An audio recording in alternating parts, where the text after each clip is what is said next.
কালকে বাসায় আসার সময় কোনো সবজি আনতেই ভুলে গিয়েছিলাম। তো আজকে কি রান্না করব সেজন্য চিন্তা করতে করতে মনে পড়ে গেল যে আমার ছাদে তো পুঁইশাক গাছ লাগানো আছে। চলেন নিয়ে আসি কেটে।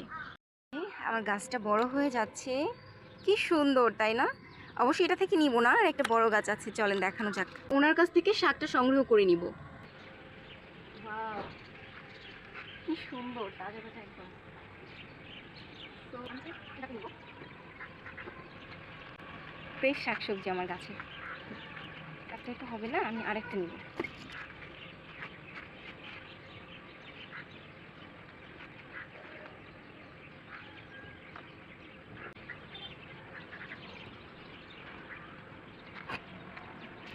কতগুলো পুঁইশাক বাজার থেকে কিনতে গেলে কমপক্ষে 40 টাকা লাগতো, তাই না?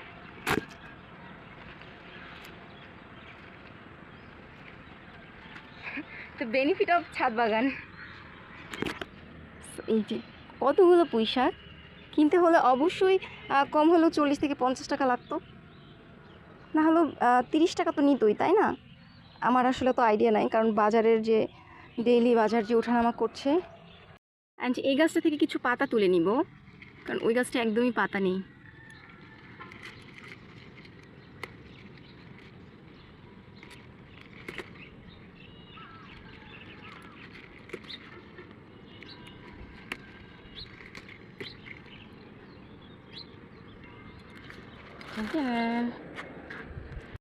অ্যান্ড তুলছি হচ্ছে কাঁচামরিচ।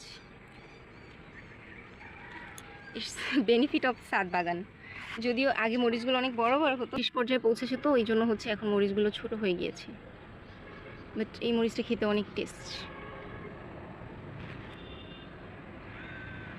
এই লাল সুন্দরীর গায়েও কিছু ছানাপোনা আছে ছোট ছোট, এগুলো নিয়ে নিলাম।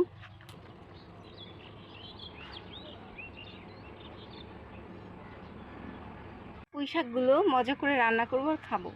বাই।